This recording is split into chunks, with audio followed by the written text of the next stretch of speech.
एतिकी वर्ष बयस पर्यंत खेलिबाकु लक्ष्य रखिछन्ती महेंद्र सिंह धोनी। आईपीएल अवसर को नहीं मुह खोलिले महेंद्र सिंह धोनी। हाँ दर्शक बंधु, चेन्नई सुपर किंग्स रे एक प्रशंसक कार्यक्रम रे महेंद्र सिंह धोनी हास्यरसपूर्ण भाव में मंतव्य देई कहिसेंती जे से 60 वर्ष पर्यंत आईपीएल खेली परिबे। एही मंतव्य तांको प्रशंसकक मध्य रे प्रबल उत्साह मध्य सृष्टि करिछि। अभिनेता शिव कार्तिकेयनक एक मजादार अनुरोधर उत्तर देई 44 वर्षीय धोनी कहिसेंती जे यह कष्टकर हेले मध्य से निश्चित भाव में यह चेष्टा करें।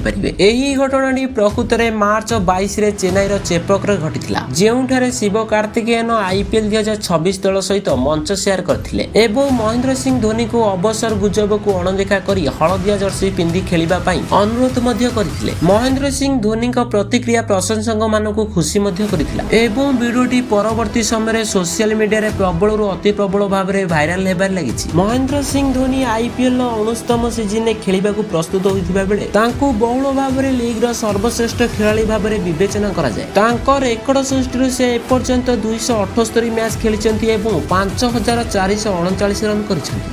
तांको अधिनायकत्व रे चेन्नई सुपर किंग्स 5टी चैंपियनशिप टाइटल हासिल करिछि।